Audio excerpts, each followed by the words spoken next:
என்ன பயிற்சியில் என்ன சொன்னாங்க, என்ன ட்ரைனிங் கொடுத்துருந்தாங்க, எப்படி செயல்படணும்னு சொல்லியிருந்தாங்க சார் அசம்பிளியில்? 2 நாட்கள் சட்டமன்ற உறுப்பினர்களுக்கான ஒரு புத்தாக்க பயிற்சியாக நடத்தினார்கள். மாண்புமிகு சபாநாயகர் அவர்கள் வரவேற்புரையாற்றி என்ன மாதிரி நடந்துக்கணும், எப்படி அவையில் நடந்து கொள்வது, எப்படிப்பட்ட விவாதங்களில் என்ன மாதிரியான கொஸ்டின்ஸ் கேட்பது அப்படிங்கிறது சொன்னாங்க. வருவாய்த்துறை அமைச்சர் அவர்களும் பேசினாங்க. பல்வேறு துறைகளிலிருந்து முன்னாள் செயலாளர் அவர் ஜமாலுதீன் அவர்கள், ஒவ்வொரு துறை ரீதியாக வந்து கூடுதல் செயலாளர் மரியாதைக்குரிய அமுதா அவர்கள் எல்லாருமே வந்து வகுப்படுத்தாங்க. அதான் நாங்கள் புதுசு தானே, சட்டப்பேரவையில் நாங்கள் புதுசு. அப்போ அது எங்களுக்கு வந்து ஒரு புதிய அனுபவமாக இருந்தது. அந்த வகையில் இந்த 2 நாட்களும் வந்து முடிஞ்சது. தொடங்கி வைக்கும்போது மாண்புமிகு முதல்வர் அவர்கள் வந்தார்கள். இப்பொழுது முடியும் பொழுது வந்து வாழ்த்தி நாளை சட்டப்பேரவை தொடங்குகிறது, காலையில் 9 மணிக்கு வந்துருங்கன்னு சொல்லியிருக்கிறாங்க. அதனால் இந்த வகையில் வந்து மிக சிறப்பாக உடனே லாண்ட் ஆர்டர் இஷ்யூ ரிலேட்டடா பேசுறதுக்கான வாய்ப்புகள் இருக்கு எதிர்கட்சிகள். அதை எப்படி எதிர்கொள்ள தயாரிக்கிறீங்க புது கவர்மெண்ட்? அது கிளப்புறதுக்கு முன்னாடி நீங்களே கிளப்பி விடுறீங்களே. நாளைக்கு இல்லை, நாளை ஆளுநர் உரை தொடங்குகிறது. ஆளுநர் உரைக்கு பிறகு என்ன அப்படிங்கிறது எங்களுக்கு சொல்லுவாங்க. அதனால என்ன நடக்குது அப்படிங்கிறது நாளைக்கு தானே தெரியும். அதனால அது எது வந்தாலும் வந்து சட்டப்பூர்வமாக சட்ட விதிகளின் உட்பட்டு எதுவும் நடக்கும். அது எந்த மாற்று கருத்தும் இல்லை. ஓய்வு பெற்ற நீதிபதி பாஷா அவர்களோட தலைமையில் அமைக்கப்பட்ட குழுவின் பரிந்துரை அடிப்படையில் ஆணவ கொலைகளுக்கு எதிரான சட்டத்தை ஏற்படுத்தி பதிவு பண்ணியிருக்காங்க. அது சம்பந்தமாக இல்லை, நேற்றைக்கு மாண்புமிகு முதல்வர் அவர்களை சந்தித்து 2-3 கோரிக்கைகளை மையப்படுத்தி நான் வந்து அந்த அறிக்கையை கொடுத்திருக்கிறேன்.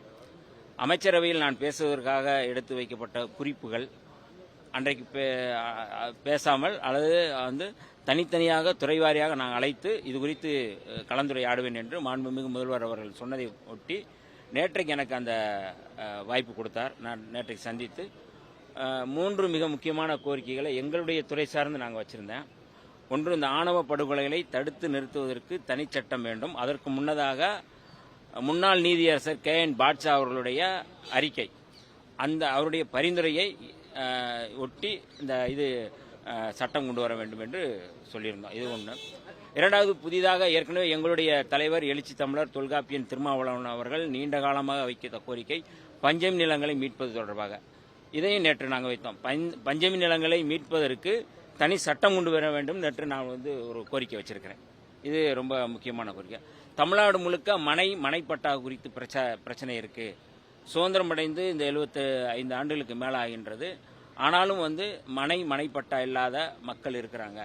அது குறித்து நான் வந்து பேசியிருக்கிறேன். 16(4)A தாழ்த்தப்பட்ட பழங்குடியினர் மக்களுக்கான பதவி உயர்வுகளில் ப்ரொமோஷன், அது வந்து நான் வந்து அது பேசியிருக்கிறோம். இது இல்லாமல் எங்கள் துறை சார்ந்து இல்லாமல் சிறப்பு முகாம்களில் வந்து ஈழத்தமிழர்கள் பல்வேறு வழக்குகளில் வந்து இருக்கிறாங்க. திருச்சி சிறப்பு முகாம், அதில் மொத்தம் இப்போ வந்து 65 பேர் வந்து சிறப்பு முகாமில் மட்டுருக்காங்க. வழக்கு முடிந்தவர்கள் இன்னமும் சிறையில் இருக்கிறாங்க. வழக்கு நடந்து கொண்டிருப்பவர்களும் சிறையில் இருக்கிறாங்க. ஒன்றிய அரசு வந்து அவர்கள் விதித்த அந்த நிபந்தனையின் அடிப்படையில், அவர்கள் போட்ட ஆணையின் அடிப்படையில், அதாவது வந்து 2015 ஜனவரி 9ஆம் தேதிக்கு முன்பு வந்தவர்களை விடுதலை செய்ய வேண்டும் என்று அந்த கொடுத்த அரசாணையின் அடிப்படையில் அல்லது அந்த ஆர்டரின் அடிப்படையில் விடுதலை செய்ய வேண்டும் என்று நாங்கள் கோரிக்கை வைத்திருக்கின்றோம். இது ஒரு முக்கியமானது. 2வது, இஸ்லாமிய சிறைவாசிகள் விடுதலை. இந்த இஸ்லாமிய சிறைவாசிகள் இப்பொழுது இருக்கக்கூடியவர்கள் 22 பேர். ஜட்ஜ்மெண்ட் அடிப்படையிலேயே அவர்கள் விடுதலை செய்ய வேண்டும் என்று கோரிக்கை வைத்திருக்கிறோம். இது எதுவுமே சட்டத்திற்கு புறம்பானதல்ல. சட்டத்திற்கு உட்பட்டு இதெல்லாம் செய்ய வேண்டும் என்று நான் இந்த மாண்புமிகு முதல்வர் அவர்கள் நேற்று சந்தித்த போது நான் வந்து வலியுறுத்தினேன். அவர் ரொம்ப கவனமாகவும் அக்கறையோடும் கேட்டுக்கொண்டு அதிகாரியோடும் கலந்து பேசி செய்வோம் என்று சொல்லியிருக்கிறார்கள். அது அடுத்த கட்டமாக என்ன என்பதை புரிந்து இனிமேல் நடவடிக்கை எடுக்கும். நாளைக்கு கவர்னர் உரை இருக்குன்னு, நாளைக்கு அதுக்கு வந்து தமிழ் தாய் வாழ்த்து முதல்ல இது பண்ணணும் அப்படின்னு சொல்லியிருக்காங்க. உங்களுடைய இது என்ன? இல்லை, அது வந்து உங்களுக்கு தெரியும், விடுதலை சிறுத்தைகள் எப்போதும் அந்த நிலைப்பாட்டில் வந்து மாற்று கருத்தில். அதாவது சட்டப்பேரவை விதி எண் 176/1 இந்த விதியின் அடிப்படையில் என்ன கடந்த காலங்களில் வந்து நம்ம வந்து தமிழ் தாய் வாழ்த்து முதலில் பாடப்படும், இறுதியாக வந்து தேசிய கீதம் பாடப்படும் அப்படிங்கிறது விதி. அந்த விதிப்படி நடக்கும் என்பதில் எந்த மாற்று கருத்தும் இல்லை. கடந்த சில நாட்களாகவே சட்ட ஒழுங்கு பிரச்சனை தாண்டி பாலியல் குற்றங்களும் அதிகரித்திருக்கிறதா சொல்றாங்க. அவை தொடர்பான இல்லை, எந்த குற்றங்களும் நடக்கக்கூடாது, எந்த குற்றங்களும் தடுத்து நிறுத்த வேண்டும் என்பதுதான் எங்களோட நிலைப்பாடு, விடுதலை சிறுத்தைகளுடைய நிலைப்பாடும் அதுதான். அதை ஒட்டியான செயல்பாடுகள் நடக்கும்.